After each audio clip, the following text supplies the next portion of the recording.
Your brain is, for all intents and purposes, a biological supercomputer. I mean, it can parse complex logic, it stores decades of memories, and it understands abstract concepts like, justice or infinity. Right, it's incredible. It really is. But have you ever noticed how just a super simple question in a foreign language can make that supercomputer completely crash? Oh, absolutely. The whole system just hangs. Exactly. You know the vocabulary, you've spent literally years studying the grammar rules, you've passed all the tests, and yet you open your mouth to answer a barista or a colleague, and there's just dead air. Yeah, that gap between knowing and doing is one of the most, I think, fascinating bottlenecks in human cognition. It's so frustrating. It's deeply uncomfortable. It's this friction point where declarative memory, which is your textbook knowledge of facts and rules, collides with procedural memory, which is the actual physical ability to execute a task in real time. Right, because we just culturally assume that if you understand the theory of something, the performance will naturally follow. Yeah, but the brain just doesn't work that way. Performing a complex skill under pressure, especially speaking another language, requires an entirely different set of neural pathways than taking a multiple-choice test. And that terrifying transition from theory to practice is the exact focus of our deep dive today. We're looking at a fascinating piece of source material.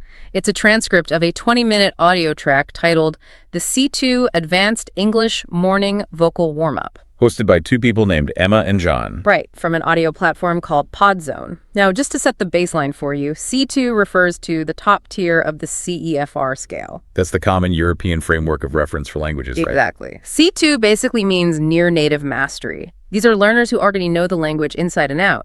So, on the surface, you might wonder why someone with near native fluency needs a vocal warm-up audio track at all. Yeah, it sounds almost counterintuitive. It does, but our mission today is to deconstruct this transcript because Emma and John aren't actually teaching English here.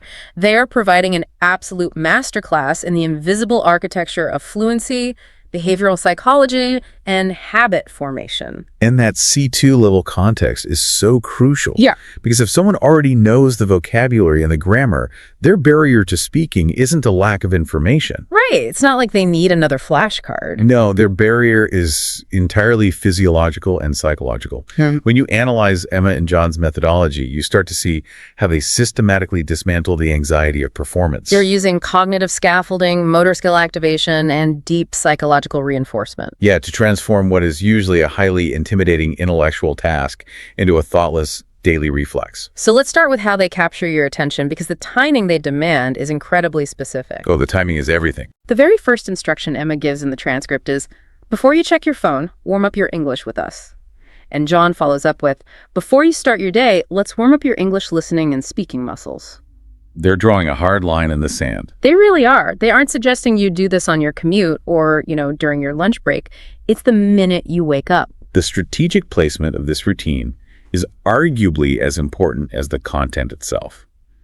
By demanding you press play before checking your phone, they are intentionally hijacking your brain while it's in a state of sleep inertia. Before all that external cognitive load takes over. Exactly. I mean, we have to think about what a smartphone actually does to our morning biology. Yeah. The moment you look at a notification, read an email from your boss, or scroll through the news, Your cortisol spikes. cortisol and dopamine, yeah.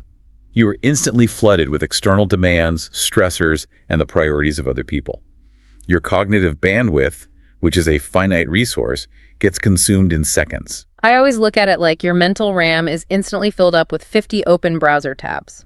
That is a perfect analogy. You haven't even gotten out of bed, but your brain is already processing a full workday's worth of anxiety. Precisely. By placing this 20-minute audio routine in that pristine, untouched window before the phone screen lights up, Emma and John ensure they're anchoring a new, highly demanding habit to a physiological blank slate. It's so much easier to forge a new neural pathway when the brain isn't already exhausted by decision fatigue, right? Yeah, they are claiming mental real estate before the modern world even has a chance to invade it. So they've secured the mental space, but once they have your undivided focus, they immediately subvert your expectations of what a language lesson should actually be. They really throw the rule book out the window here. They do. Emma says, just like stretching your body before you exercise, we stretch your voice and tune your ear. And then John explicitly tells the listener, don't think about grammar, Don't worry about whether your accent is perfect. And Emma jumps right back in. Right, she says, and don't be afraid of making mistakes. Just open your mouth and speak out loud. That's the whole practice. Which is wild. Right. For someone who has spent years being graded on perfect grammar, being told to completely ignore it must feel almost chaotic. Well, it's a calculated disruption of the adult learning process. Advanced learners generally suffer from severe analysis paralysis. Because they know all the intricate rules of C2 level grammar, their prefrontal cortex, the logical, calculating part of the brain, is working overtime. It's trying to run quality control on every single word. Exactly. When they try to speak, they're consciously computing verb conjugations, prepositional phrases, and vocabulary choices before the sound ever even leaves their throat. The prefrontal cortex is incredibly smart, but it is notoriously slow. So Emma and John are actively commanding the listener to shut that analytical center down. Yes, and shift the workload to the motor cortex, which handles fast, reflexive, physical movement. And that shift from the intellectual to the physical becomes violently clear a few seconds later in the transcript. They start the warm-up with these short, percussive affirmations. Yeah, very punchy. Emma has you repeating, I'm ready, I'm awake, let's go, let's start the day. But then they launch into something I completely did not expect in an advanced English course. The tongue twisters. Tongue twisters. They literally have the listener sitting there repeating, she sells seashells by the seashore, and red lorry, yellow lorry, and how much wood would a woodchuck chuck? From a purely neurological standpoint, those tongue twisters are the foundational physical exercises of the entire routine. Really? How so? We need to look at what's happening in Broca's area, which is the region of the brain responsible for speech production. When you speak your native language, the neural pathways between Broca's area and the muscles of your mouth are heavily myelinated. Myelinated, that's the insulation, right? Right. Myelin is a fatty substance that wraps around neural connections, acting like insulation on a copper wire. It allows electrical signals to travel at lightning speed. You don't have to think about how to shape your lips to make a native sound. The signal just travels instantly. But when you're speaking a foreign language, you're asking your facial muscles to contort into shapes and sequences they've never practiced. There's no myelin insulation on those specific phonetic pathways. Ah, so that's where the tongue twisters come in. Exactly. Phrases like red lorry, yellow lorry, force rapid, highly unnatural transitions between the R and L sounds. It is mechanically exhausting for the jaw, the tongue, and the vocal cords. So by forcing the learner to repeat these difficult sequences over and over, they're physically driving the myelination process. Yes. They are treating the mouth exactly like a track coach treats a runner's hamstrings before a sprint. It's dynamic stretching for the speech apparatus. Okay, let's unpack this with an analogy. It's like a concert pianist sitting down to practice scales. When a pianist is running their fingers up and down the keys for 30 minutes before a show, they aren't pondering the emotional depth of a Chopin nocturne. No, not at all. They're not doing music theory. They are quite literally just warming up the tendons, ligaments, and muscle memory in their hands so that when they finally do play the nocturne, their physical biology can keep up with their creative brain. The tongue twisters are basically vocal piano scales. What's fascinating here is that the hardware has to be primed before the software can run effectively. If the mouth is physically stiff, the most brilliant sentence in the world will still come out sounding clumsy. I mean, I understand the biomechanics of it, but let's put ourselves in the reality of the listener for a second. Sure. Imagine you're a 45-year-old business executive, or a surgeon, or a PhD student. It's 6:30 in the morning. You're standing in your kitchen in your bathrobe, and you're loudly chanting, "How much wood would a woodchuck chuck?" to an audio track. It paints quite a picture. Doesn't it? Yeah. But isn't there a massive psychological barrier there? It feels inherently ridiculous for a serious adult to be babbling like that. The ridiculousness is a feature, not a bug. You've hit on the exact reason why adults struggle so profoundly with language acquisition compared to children. Oh, wow. How so? It comes down to evolutionary and social psychology. Children acquire language rapidly because they lack the social conditioning that makes them fear looking foolish. A toddler will babble, blow raspberries, distort their mouth, and make bizarre sounds loudly and proudly. They play with phonetics. Right. They don't care who's watching. But adults, however, have spent decades constructing a social identity built on competence. We associate our intelligence and our status with our ability to articulate complex thoughts smoothly. So the moment we stumble over a basic sound, our ego senses a threat to our social standing. Exactly that. The adult ego flares up to protect you from the perceived humiliation of sounding like an infant. By forcing this highly educated C2 level listener to say, red lorry, yellow lorry, Emma and John are intentionally triggering that ego response. And demanding the listener push through it. Yes. They are forcing a regression into childlike phonetic play. You cannot achieve physical fluency if you are guarding your ego. You have to be willing to sound utterly ridiculous in the privacy of your kitchen if you want to sound authoritative and fluid in the boardroom later that morning. Okay, so cognitive scaffolding protects the working memory in a safe environment. They've stretched the jaw, they've dismantled the ego, and the hardware is warmed up. Right. But you can't just speak in tongue twisters all day.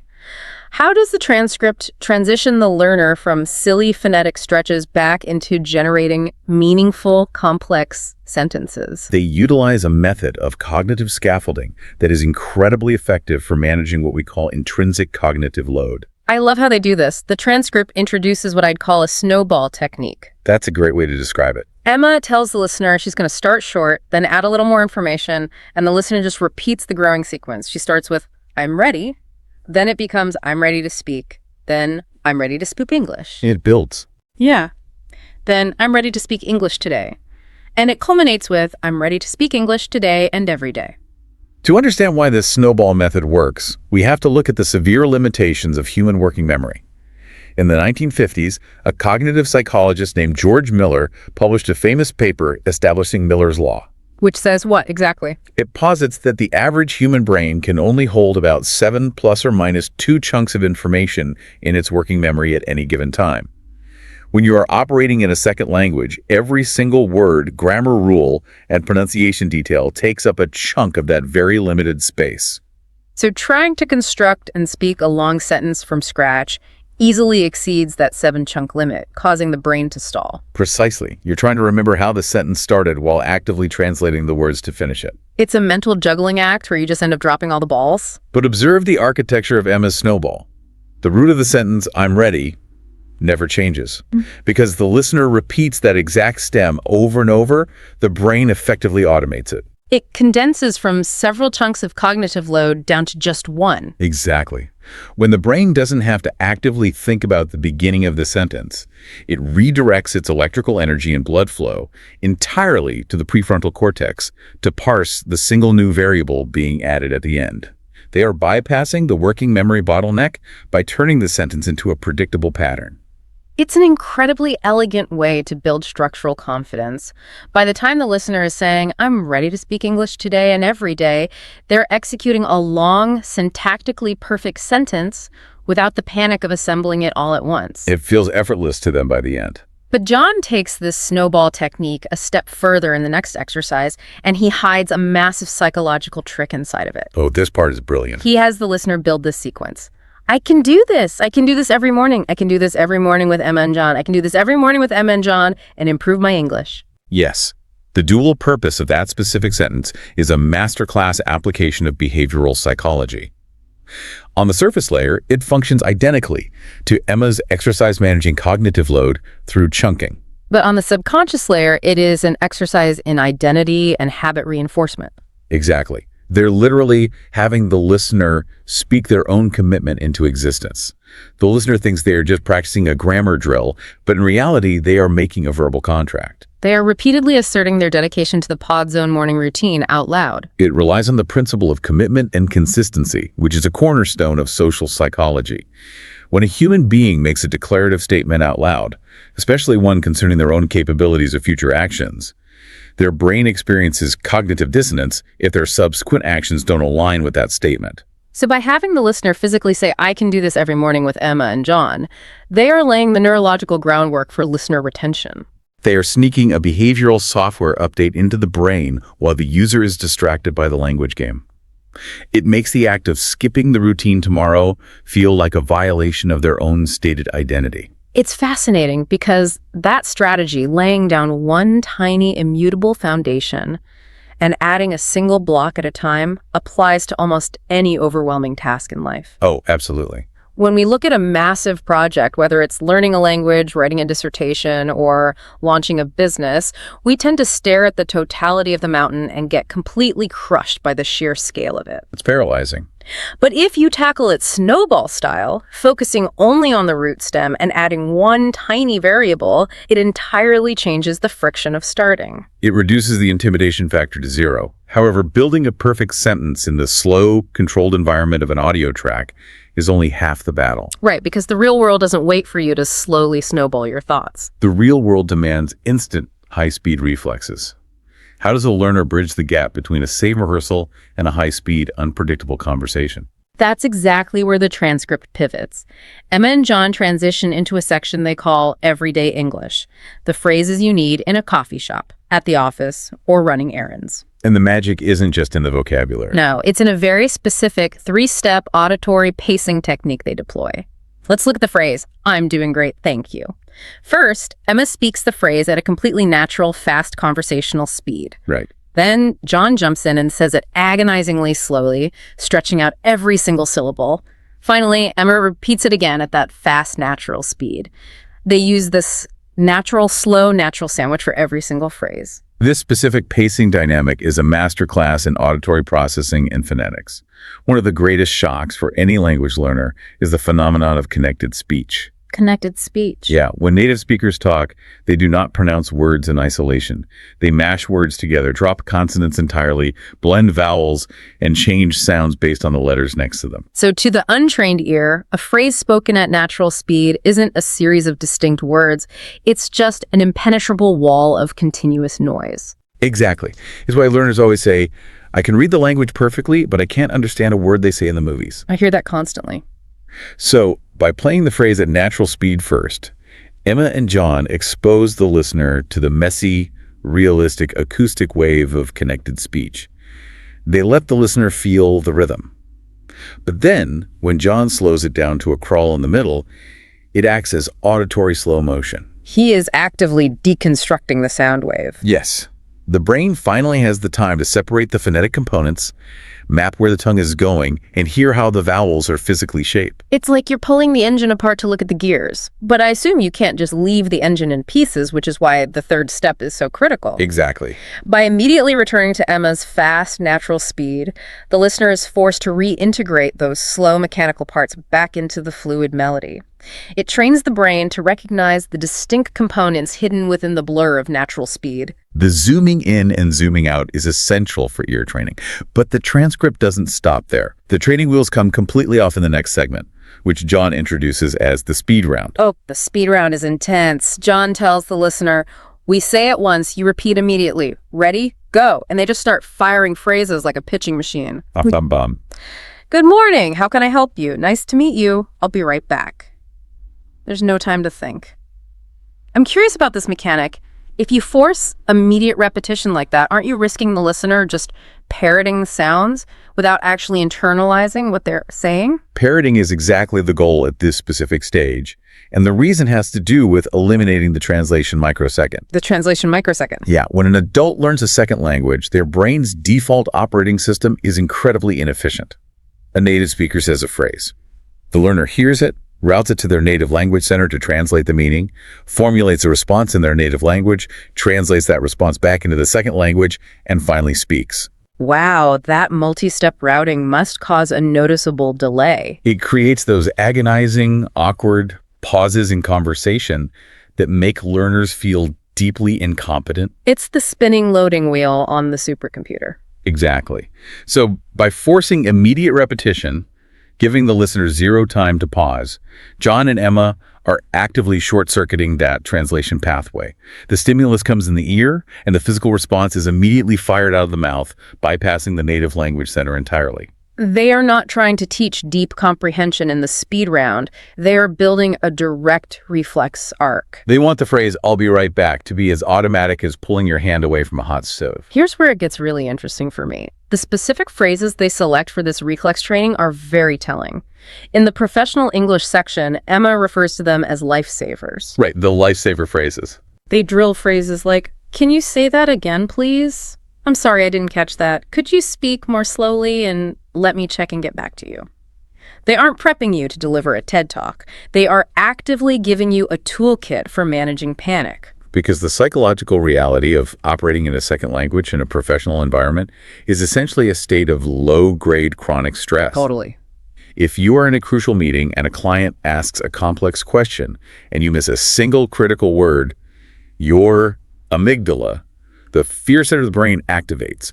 The instinct is to freeze, smile, nod, and pretend you understood, which inevitably leads to professional disaster down the line. You're terrified of looking stupid, so you compound the error by faking comprehension. By drilling, do you say that again, please? Until it is a thoughtless reflex, Emma and John are installing an emergency brake in the listener's brain. Oh, that makes so much sense. If the learner knows, on a subconscious level, that they possess an automatic escape hatch the moment they feel overwhelmed, their baseline anxiety drops significantly. It calms the nervous system down because they don't have to spend precious cognitive energy figuring out how to ask for clarification. The fire extinguisher is already in their hand. Okay, so we've covered repeating sounds, building sentences, and firing off reflexes, but at the end of the day, repetition is just imitation.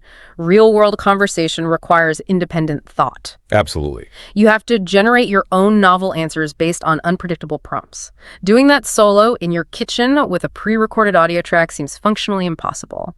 Yet, the way they simulate live conversation here is remarkably inventive. We can look at this as a parasocial conversation simulator. The utilization of the audio medium in this segment is a profound workaround for conversational anxiety. To understand why, we first need to define what a parasocial relationship is. Sure, lay it out for us. It's a one-sided psychological bond where a media consumer feels a genuine sense of intimacy and friendship with the media persona, like a podcaster, a radio host, or a television character, even though the persona doesn't know the consumer exists. Right. It's that feeling where you listen to a show so often you feel like you're literally sitting in the room with the hosts. Exactly.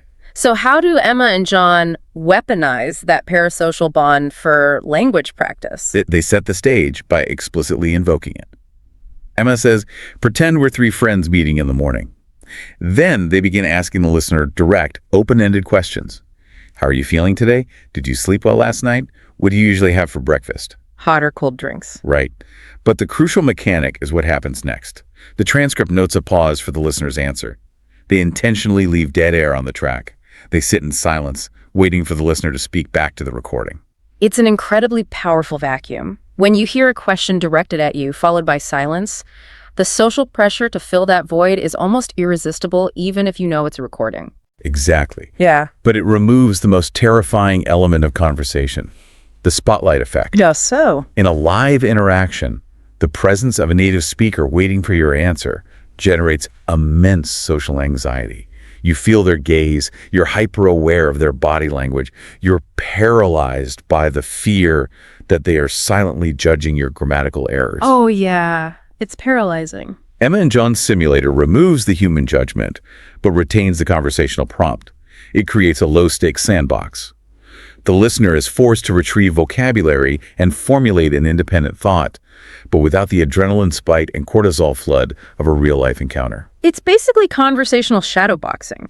You're practicing the footwork and throwing real punches, but there's no actual opponent in the ring who can knock you out. That's a great way to put it. But wait, let me push back on this mechanic, because there's a glaring issue here. Yeah. If the listener formulates an answer and speaks it into the void of their kitchen, Emma and John obviously can't hear them. There's zero feedback loop. This raises an important question, yeah. Right. What if the listener uses the wrong tense, mispronounces a keyword, and completely butchers the syntax? Aren't they just hardwiring bad habits into their brain because no one is there to correct them? The fear of fossilizing bad grammar is a cornerstone critique of solo language learning. But we have to evaluate the specific objective of this morning exercise. At this exact moment in the learner's journey, the priority is flow over form. Flow over form. Remember Emma's opening instruction. Don't be afraid of making mistakes. For a C2 level learner, the primary obstacle is not a deficit of grammatical knowledge. If you gave them a written test, they would ace it. Their obstacle is the paralyzing friction of hesitation. So the perfectionism is actually the disease they're trying to cure. Precisely. If a teacher constantly interrupts a student to correct minor syntax errors during conversational practice, the student learns a terrible lesson, that every sentence is a minefield, and it's safer to just stay quiet. They become hypervigilant. Which totally kills fluency. Exactly. Emma and John are intentionally creating an environment where the listener can generate speech freely, proving to their own nervous system that they can formulate a thought and physically vocalize it in real time. So once the momentum is established and the fear is gone, refining the grammar can happen through reading or formal study? Yes. In this 20-minute window, perfection is actively harmful to the goal of fluency. That reframes it perfectly. I mean, you can't steer a parked car. You have to get the engine running and the wheels moving first, even if you're swerving a little, before you can worry about driving in a perfectly straight line. Exactly. And the questions they ask in this simulator aren't entirely superficial either. John hits the listener with a deeply introspective prompt. He asks, "What do you find hardest about speaking English?" That's a heavy question for a warm-up. Right. And after the dead air pause, Emma offers a suggested answer. "I think the hardest part is thinking in English, not translating from my own language first." By asking that specific question, they are bringing the subconscious struggle of the listener into the conscious light. It's an incredible moment of empathetic validation. It really is. They are directly addressing the translation delay we discussed earlier, signaling to the listener, we understand the exact neurological bottleneck you are fighting, and that is exactly why we are doing this. It strengthens the parasocial trust immensely. So once that trust is solidified and the listener has proven they can generate spontaneous speech, the audio track pivots yet again. They transition from the content of what you say to the quality of how you say it. This is where we get into shadowing. Right. They introduce a technique called shadowing. The text is very specific here. John defines it by saying, shadowing means you copy our speed, our rhythm, and our tone. Why is this distinct from the repeating we did in the speed round? Because shadowing shifts the linguistic focus entirely onto prosody. Yes, prosody is the underlying music of a language. It's the intonation, the stress placed on particular syllables, the rhythmic pacing, and the pitch contour of the voice. Every language has its own distinct melody. And if you don't use it. You can possess flawless grammar and a massive vocabulary, but if you apply the prosody of your native language to a foreign tongue, you will sound incredibly unnatural, and native speakers will actively strain to understand you. So what does this all mean? It's kind of like the difference between reading the lyrics of a song off a piece of sheet music and actually singing along with the original track on the radio. That's exactly it. When you just read the words, you comprehend the literal meaning. But when you sing along, you are absorbing the soul of the language. You're matching the emotional swells, the breath control, and the exact cadence. Shadowing is essentially linguistic karaoke. That's a highly accurate metaphor. You are mapping your vocal apparatus to a native template. But what's truly remarkable here is how Emma and John utilize this shadowing technique, not just for pronunciation, but for emotional regulation. Oh, this is fascinating. Tell me about the content they use. Look at the progression of the material they choose. They begin with functional professional phrases like, I'd like to schedule a meeting for next week. Then they move to warm, casual phrases like, I haven't seen you in ages. But the climax of the shadowing exercise is an entire paragraph about a morning walk. Yeah. The story Emma tells here is beautifully crafted. She has the listener repeat this sentence by sentence. Yesterday was a really interesting day for me. I woke up early and decided to go for a walk outside. The weather was perfect, cool, clear, and quiet. While I was walking, I thought about my goals for this year. I realized that I've already come so far, and I felt really grateful for everything in my life right now. This is where we see linguistic practice cross over into physiological state hacking. State hacking? How? There is a psychological concept known as the facial feedback hypothesis, which suggests that the physical movement of your facial muscles can actively influence your emotional experience. If you force a smile, your brain starts to release serotonin. The brain takes cues from the body. Exactly. The same principle applies to the vocal cords and prosody. By forcing the listener to shadow a story about peace, clarity, and gratitude, they are demanding that the listener's physical voice adopt a calm, reflective tone. Wow. So you're physically articulating the words, I felt really grateful, using Emma's serene melody. Yes. It is biologically very difficult to speak those specific words with that specific intonational pattern without internally generating a spark of that corresponding emotion. For most learners, the act of speaking a foreign language is deeply associated with panic, elevated heart rates, and inadequacy. So Emma and John are using shadowing to overwrite that negative association. They are literally mapping positive, grounded emotional states onto the physical act of speaking English. They are reprogramming the listener's mood while teaching them syntax. You might wake up feeling groggy, overwhelmed by your impending workday, and by minute 15 of this track, your own voice is telling your brain that you are focused and grateful. It's incredibly powerful. And John synthesizes this entire philosophy in a final paragraph that they shatter together. He reads, "Learning a language opens doors to new friendships, new opportunities, and new ways of seeing the world. It isn't always easy. Some days are harder than others. But slowly, without even realizing it, English starts to feel less like a foreign language and more like a part of who you are." That paragraph bridges the gap between the mechanical execution of a skill and the expansion of the listener's personal identity. John is explicitly validating the difficulty of the journey, but he's framing the ultimate reward not as utility like getting a better job or passing a test, but as an evolution of the self. And that concept of identity evolution is the explosive climax of the entire 20-minute track. They don't end with a vocabulary quiz, they end with an intense psychological intervention. It really is an intervention. Emma tells the listener, "Now I want you to really listen for a second. This next part is important. It's not just about English, it's about how you see yourself." She then demands the listener repeat a series of affirmations out loud, adding, "Mean every word." The affirmations are, "I can speak English. My voice matters. I am improving every single day. And finally, I commit to practicing English every morning." We really have to unpack why Emma specifically chooses the phrase, "my voice matters." Yeah. The vulnerability of operating in a second language cannot be overstated. It's huge. When you exist in your native language, you have access to your full personality. You can be witty, you can be commanding, you can deploy sarcasm, you can be highly nuanced.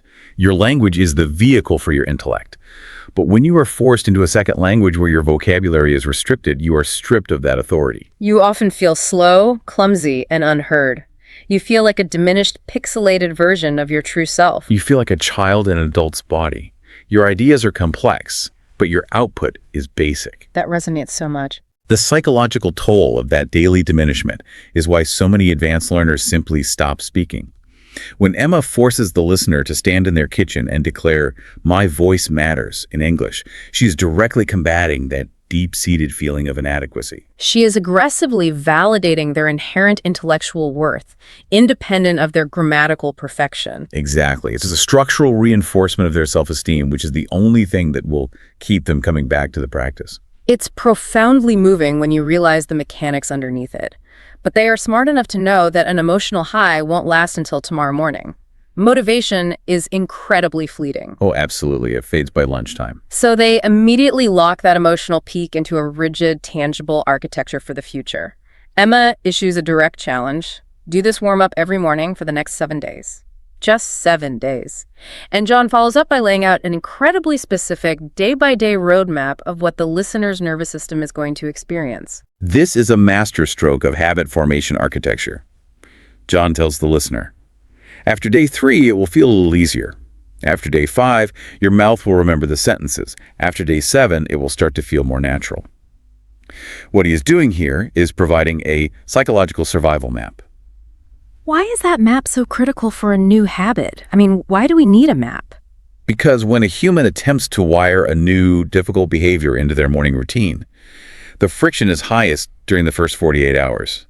The brain is resisting the new energy expenditure. The dopamine reward hasn't been established yet. So the temptation to quit is huge. The temptation to quit on day 2 is astronomical because the learner thinks, this is incredibly hard, therefore I must be bad at it, therefore I should stop. But John preemptively disarms that thought process. Yes.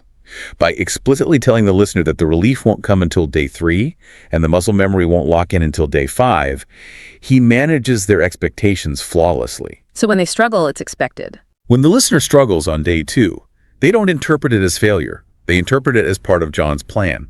They think, John told me today would be hard. I just have to survive until tomorrow to feel the relief. He is preventing early burnout by giving them permission to struggle. And Emma drops a line right after this that serves as the thesis statement for everything we've talked about today. She says, that's how fluency works. It's not one big moment. It's small moments every single day. She is directly attacking the cultural myth of the overnight breakthrough. We are conditioned by movies and media to expect a montage sequence that ends in sudden mastery. But neuroplasticity, which is the brain's physical ability to rewire itself and form new neural pathways, does not respond to massive, infrequent bursts of effort. It requires consistency. It requires consistent, low-dose, high-frequency exposure. Fluency is nothing more than the cumulative compounding interest of thousands of mundane, microscopic repetitions. Emma is anchoring the listener's expectations in the biological reality of how the brain actually learns. To cement that daily consistency, they employ one final brilliant tactic. They leverage the power of community. Emma asks the listener to go into the comments section of the PodZone platform right then and there and type "Day 1 done." She says, "We want to see you starting. We celebrate every step here." That transitions the listener from a passive, isolated consumer of audio into an active participant in a visible community. It creates immediate public accountability. When you type "Day 1 done" where others can see it, you are making a public declaration of your identity as a learner. Furthermore, it leverages the psychological power of social proof. When that listener opens the comment section and sees hundreds of other people writing "Day 4 done" or "Day 7 done, it provides immense empirical evidence that the survival map John laid out is real, which heavily incentivizes them to continue. And the final words of the track are from John, and he uses them to instantly validate the listener's effort. He says, "That was 20 minutes of pure English practice, and you did it." Think about that. 20 minutes before your day even started. Most people never do that, but you did. Let's take a magnifying glass to this framing. Before the listener has opened a single email, before they've dealt with a single crisis at work, John has already crowned them an overachiever. He is engineering a massive reserve of self-efficacy. Self-efficacy is your belief in your own ability to execute behaviors necessary to produce specific performance attainments. Okay, so it builds confidence. By framing the morning routine as a rare victory that most people never do, he ensures the listener walks into their office or opens their laptop carrying the identity of someone who is disciplined and proactive. That momentum spills over. If you've already conquered a difficult foreign language exercise at 7 a.m., the marketing report you have to write at 10 a.m. suddenly looks significantly less intimidating. The English language is almost a Trojan horse here. They're using syntax and pronunciation as the medium to teach the listener how to be disciplined, resilient, and brave in the face of their own ego. It is a remarkable synthesis of linguistics, neuroscience, and behavioral psychology, disguised as a simple morning stretching routine. So zooming out to the absolute biggest picture, what Emma and John have built is a blueprint for overcoming paralysis. They hijack the biology of the morning to secure cognitive focus. They force the learner to abandon their ego and physically myelinate their neural pathways through phonetic play. They manage working memory limits with the Snowball technique. They build high-speed reflex arcs to bypass the translation delay. They utilize a parasocial vacuum to cure perfectionism and generate spontaneous thought. They use shadowing to physically map gratitude and calm onto the act of speaking. And they bind it all together with a 7-day psychological survival map. And the most vital takeaway is that the architecture of this methodology is universally applicable. That is exactly what I want you, the listener, to absorb from this deep dive. The mechanisms we've unpacked today, overriding your analytical brain to allow for physical motor action, embracing the friction of looking foolish to maintain forward momentum, and building small, automated snowballs rather than trying to swallow the entire cognitive load at once. These aren't just hacks for learning English. No, not at all. They are the fundamental blueprints for mastering any complex skill that currently intimidates you. Whether you're staring down a new programming language, trying to learn the guitar, or stepping up to manage a team for the first time, the paralysis of the gap between knowing and doing is always the same. And that gap is only ever bridged by physical, consistent action, never by more theoretical thinking. You cannot read your way into procedural memory. So think about the hardest thing you are trying to learn or accomplish in your life right now. The thing that makes your mental supercomputer freeze when the pressure is on. Have you been treating it purely as an intellectual problem to be solved in the safety of your own head? Are you just hoarding more information, hoping you'll magically wake up ready to perform? And how might your actual progress completely change if, starting tomorrow morning, before you even look at your phone, you stopped thinking, dropped your ego, and treated it as a physical muscle that just needs a 20-minute daily stretch?